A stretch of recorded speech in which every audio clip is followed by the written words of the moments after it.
Hello everyone, welcome back to my YouTube channel MKA classes.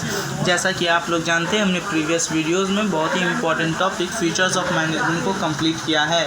उसी की तरह आज का भी टॉपिक बहुत इंपॉर्टेंट है, जिसमें हम लोग ये जानेंगे कि मैनेजमेंट को आर्ट, साइंस और प्रोफेशन क्यों कहा जाता है। तो without wasting time, let's get started.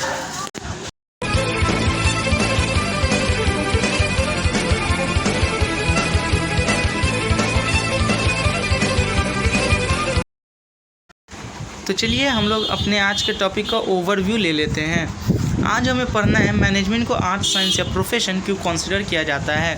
Management को आर्ट, साइंस और प्रोफेशन इसलिए माना जाता है क्योंकि मैनेजमेंट में इन तीनों के कुछ कॉमन फीचर्स पाए जाते हैं। मैनेजमेंट को साइंस कहा जाता है क्योंकि मैनेजमेंट में साइंस के ये तीन इम्पॉर्टेंट फीचर्स इन्वॉल्व हैं।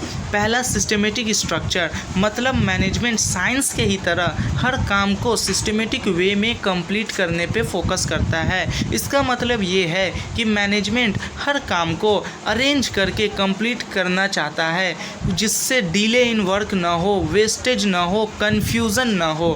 दूसरा फीचर, यूनिवर्सल वैलिडिटी, मैनेजमेंट भी यूनिवर्सल एप्लीकेबल है, परवेसिव इन नेचर है। वहीं साइंस के भी लॉज यूनिवर्सल एप्लीकेबल और परवेसिव इन नेचर है। तीसरा और लास्ट, एक्सपेरिमेंट्स, मैनेजमेंट के जितने भी प्रिंसिपल्स हैं, जितने भी लॉज हैं, सभी प्रॉपर एक्सपेरिमेंट्स एंड ऑब्जर्वेशन के बाद ही तैयार किए गए। उसी तरह साइंस के भी जितने लॉज, थ्योरीज हैं, वो भी प्रॉपर ऑब्जर्वेशंस एंड एक्सपेरिमेंट्स के बाद तैयार किए गए। That's the reason why management is considered as science. Yes, यहाँ पर हम ये कह सकते हैं management is not considered as a pure science. क्यों नहीं कह सकते हैं वो मैं अभी बताऊंगा इस टॉपिक के बाद। उसके बाद हम लोग देखेंगे मैनेजमेंट को आर्ट क्यों कंसिडर किया गया। सिंपल, मैनेजमेंट को आर्ट इसलिए कंसिडर किया गया क्योंकि इसमें आर्ट्स के कुछ इंपॉर्टेंट फीचर्स को अपने अंदर इन्वॉल्व कर लिया। क्या क्या?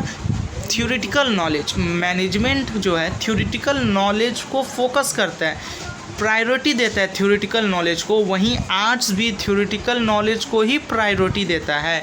वहीं personalised approach, management personalised approach पे फोकस किया। मैनेजमेंट किसी भी काम को अपने हिसाब से करने का छूट देता है। वहीं आर्ट्स भी हर इंसान को किसी भी काम को अपने अंदाज में करने का छूट देता है। इन्वॉल्व्स लॉट ऑफ क्रिएटिविटी, इसमें क्रिएटिविटी पे फोकस किया गया। मैनेजमेंट हो या आर्ट्स, क्रिएटिविटी पे फोकस किया गया। इसलिए that's the reason management is considered as an art. अब हम लोग देखेंगे मैनेजमेंट को प्रोफेशन क्यों कंसिडर किया गया। इसका भी बेसिक रीज़न ये है कि प्रोफेशन के कुछ इंपॉर्टेंट फीचर्स मैनेजमेंट ने अपने अंदर इन्वॉल्व कर लिया, जो कि पहला है फॉर्मल एजुकेशन। यहाँ फॉर्मल एजुकेशन का मतलब है well defined body of knowledge. Management अब well defined body of knowledge stabilized कर रहा है, जैसे IIM अहमदाबाद, इस तरह के जो भी अच्छे अच्छे मैनेजमेंट इंस्टीट्यूशंस हैं, यहाँ पर इस पॉइंट में उन्हीं के बारे में बात हो रहा है कि फॉर्मल एजुकेशन सिस्टम तैयार किया गया। मैनेजमेंट में अब well defined body of knowledge stabilize होने लगा और प्रोफेशन में भी well defined body of knowledge को प्रायोरिटी दिया गया। इसलिए ये फीचर्स दोनों में कॉमन पाए गए। रिस्ट्रिक्टेड एंट्री, दोनों ही में रिस्ट्रिक्टेड एंट्री है, और कोड ऑफ कंडक्ट, दोनों ही में रूल्स एंड रेगुलेशन को फॉलो करना स्ट्रिक्टली है। तो चलिए अब हम डिटेल में जानेंगे कि मैनेजमेंट को साइंस क्यों कहा जाता है, मैनेजमेंट को प्योर साइंस क्यों नहीं कहा जाता है, और मैनेजमेंट को क्यों इनएग्जैक्ट या सॉफ्ट साइंस कंसीडर किया जाता है। सबसे पहले हम देखेंगे कि like science, management has systematised knowledge, जो कि हम बार लोग जान रहे हैं कि मैनेजमेंट साइंस के तरह सिस्टमेटाइज्ड बॉडी ऑफ नॉलेज को, सिस्टमेटाइज्ड नॉलेज को फॉलो करता है। अब देखें कि इट्स प्रिंसिपल, मतलब मैनेजमेंट का जो भी प्रिंसिपल है बेस्ड ऑन ह्यूमन बिहेवियर पे बेस्ड है। लेकिन साइंस का जो भी प्रिंसिपल्स है वो mathematical experiments and universal facts के ऊपर बेस्ड है। मतलब साइंस का जितना भी प्रिंसिपल का रिज़ल्ट है वो मोर और लेस सेम आता है, इक्वल आता है।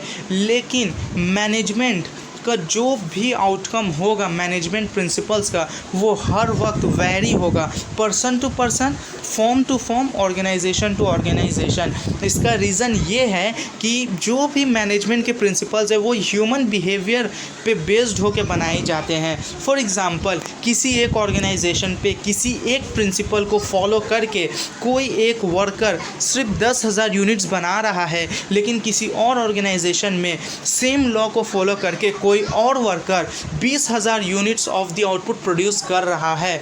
यही कारण है कि मैनेजमेंट प्रिंसिपल का जो भी आउटकम है हर बार अलग आता है, और सेम प्रिंसिपल किसी एक ऑर्गेनाइजेशन के लिए हेल्पफुल होता है तो किसी और ऑर्गेनाइजेशन के लिए हेल्पफुल नहीं हो पाता। ये इसका एक डिसएडवांटेज भी है। उसके बाद हम लोग देख रहे हैं कि it's principles based on human behaviour, that's the reason the outcome of this principle are not accurately predicted, hence it is considered as an inexact science not pure science. और यही कारण है कि मैनेजमेंट को इनएग्जैक्ट साइंस कंसिडर किया गया, pure science नहीं किया गया। मैनेजमेंट को सॉफ्ट साइंस भी कंसिडर इसीलिए किया जाता है और सोशल साइंस भी, लेकिन इसको इन्वायरमेंटल साइंस और प्योर साइंस नहीं कंसिडर कर सकते। होप आपको मेरी बातें क्लियर हो गई होगी।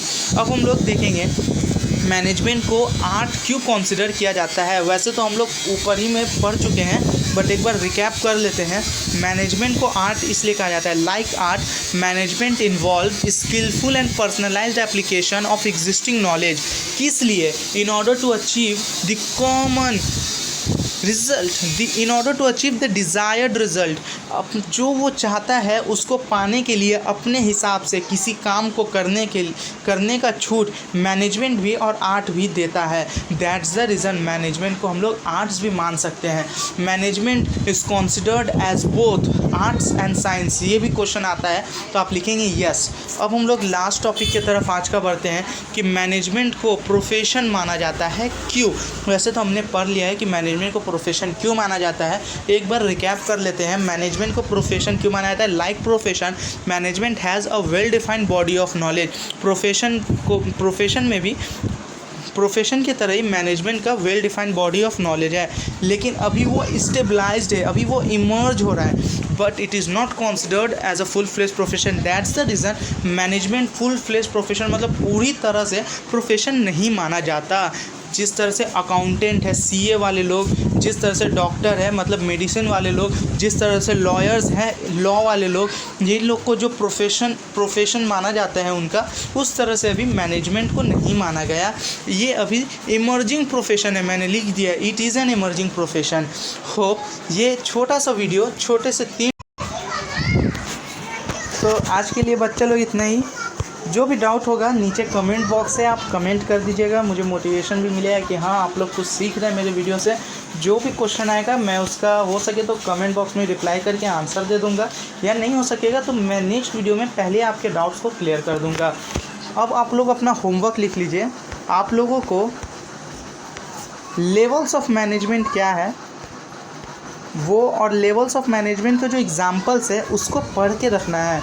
मैं next video levels of management पे ही बनाने वाला हूँ, बहुत इंपॉर्टेंट टॉपिक है। लास्ट 5 ईयर्स के पेपर उठा के देख लीजिए, इससे 1 मार्क्स का क्वेश्चन आता है। सो आप अगर इसको पहले से पढ़ के रखेंगे तो मेरी वीडियो आपको और अच्छे से समझ आएगी।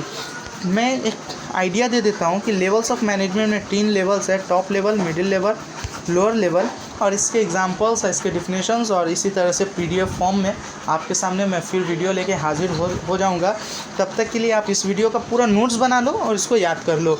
और वीडियो पसंद आया होगा तो लाइक कर देना और शेयर कर देना, और अगर आप चाहते हो कि आपको मेरे वीडियो का नोटिफिकेशन सबसे पहले मिले तो सब्सक्राइब कर देना। तब तक के लिए बाय बाय, और नोट्स बना के याद कर लेना। Thank you.